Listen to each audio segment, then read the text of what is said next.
Aluxers are renowned for making big moves. Whether it's self-improvement or career advancement, they're on the up and up. It's important to know that what you're doing is making an impact or going somewhere. Most of us have a built-in ability to measure progress, but whether we are measuring progress effectively is another story. We decided to look into 10 ways to measure progress that will offer Aluxers a good way to track their rise and to make sure you're not walking aimlessly in circles.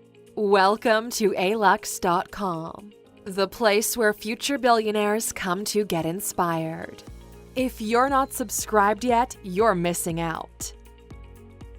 Let's move on to our list of 10 ways to measure progress. Number 1. Set a clear target. Before you can track where you're going to need a target because you won't get anywhere without a roadmap. Try to make it specific, not something vague that's hard to know when you've achieved it. Perhaps you're after a certain sales turnover, or going down a few pant sizes. Maybe you need to boost productivity and reduce your input. Whatever it is, you can't measure it if you don't know what it is. That one might be obvious, but there are some points on this list we are sure you haven't thought of, so keep watching until the end for some great hacks. Number 2. Keep a record so you can track the facts. It can be tempting to focus on your failures or maybe inflate a success to a little more than it was. Rather, have a good handle on the facts so you can use that to track progress. Dates, figures, bank balances, and income reports can help you with all of this. This way, when you do feel despondent after some negative feedback, you can look at the facts and figures and realize there is plenty you're getting right. Or on the converse, if you find yourself becoming unmotivated and a little lazy, take a peek at where you are and where you're intended to be by this date. Adjust your goals and get back to the grindstone. Number 3. Use quantitative measures to track progress.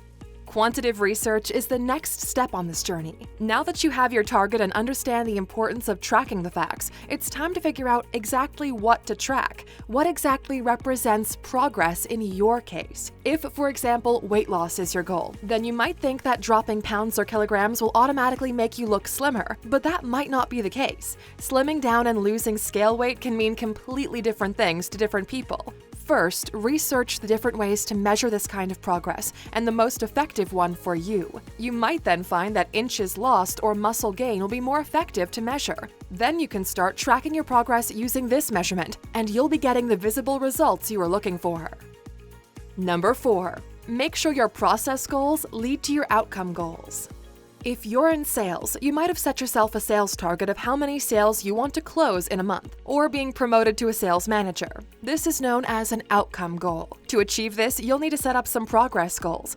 Maybe this means making more sales calls in a day, or staying half an hour later to keep your daily reports up to date. You could also look at your outcome goals as your milestones and your progress goals on what it will take to get you to those milestones. As you reach your progress goals, you'll have a shorter-term goal in sight that you can measure your progress to. They're like stepping stones across a river.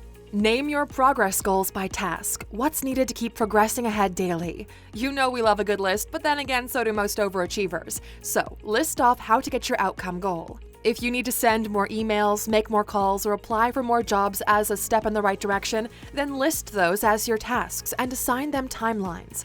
Are they daily, weekly, monthly, or do they have an exact deadline or expiry date? Then schedule your tasks and enjoy the rush of crossing an item off your list as you hit your progress goals. And Aluxers, if you need some tips on getting organized and making lists, check out our video, 10 Ways to Stop Procrastinating.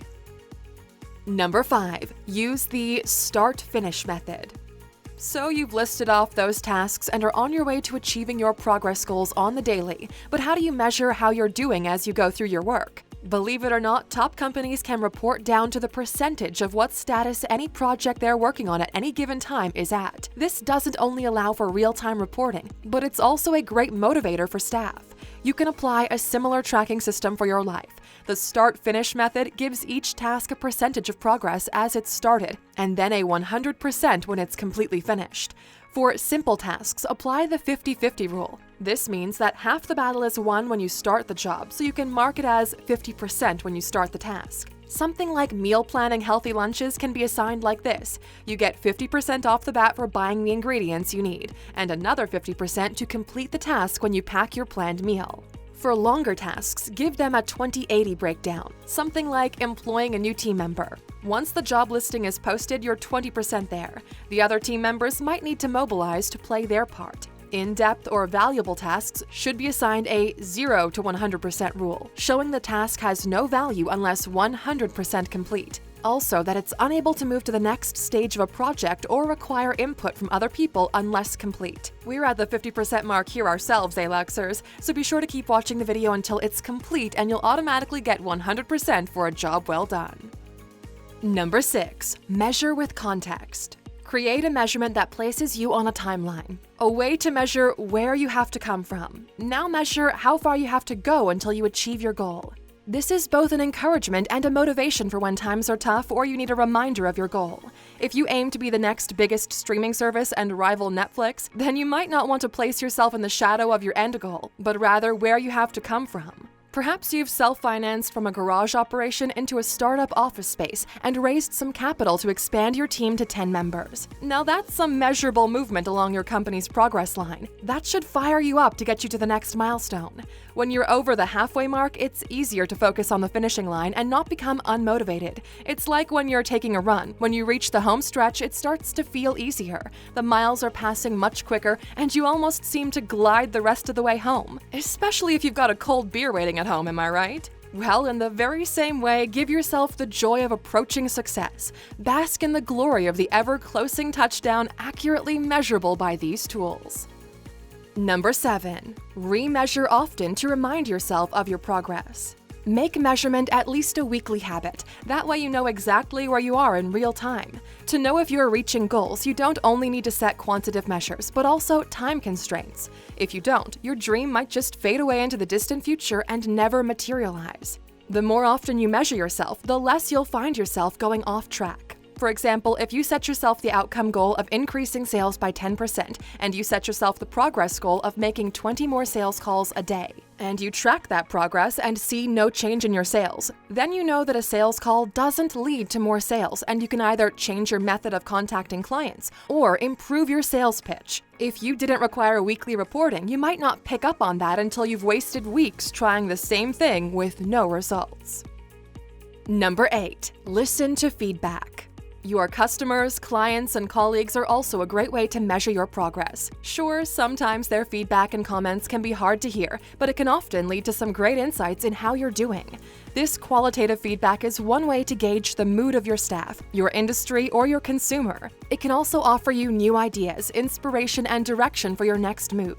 Feedback doesn't just have to be from your clients' reviews. It can also come from their sales data, what people choose to buy, when, and how much of it. This is the best way to understand your customers' preferences and how you're meeting them or missing the mark. Questionnaires, mystery shoppers, and focus groups will put you in the picture of how you're doing. This allows you to upsell to existing customers or improve your offering to attract new customers. Number 9. Find a benchmark to compare your progress to. Benchmarking allows you a realistic and real-time picture of what's possible and typical in your particular field. This can help you set targets to help you reach the benchmark values you aspire to achieve. Once you've selected a relevant benchmark, you can compare your market position and your objectives. Then you'll know which comparisons are relevant to your business stage and which aren't. For example, if you've just started a YouTube channel, it will help to compare yourself against the average performer of a similar channel. Number 10. Seek expert feedback. Never underestimate the opinion of an expert. Consult a business advisor, an academic, or a mentor if you need an outsider's opinion to peruse your facts and figures and give you an honest opinion of your progress. It might be a hard pill to swallow, but for the most part, a trusted source will give you an honest and grounded opinion that can steer you in the direction of success. And with that, Aluxers, here we are at the end. How do you know when you're headed in the right direction? How are you measuring your progress right now? Let us know in the comments. And of course, for sticking with us until the end, here's your bonus. You don't need to feel around in the dark for how to best set goals, measure your progress, and reach success. There are plenty of apps and free services that can help and prompt you as you go along. We all need a little gentle nudge from time to time, and many of these apps will offer you just that. Many also have great integration with calendars and schedules. Some offer tables and great graphics to visualize your progress. Try Streaks, Way of Life, Stride, or Goals on Track if you need a starting point. Thank you for spending some time with us, Aluxers. Make sure to like and subscribe so you never miss another video. We also handpicked these videos, which we recommend you watch next. You can talk to us on all social medias or ask a question on our website, Alux.com. Thank you for being an Aluxer, and we'll see you back tomorrow.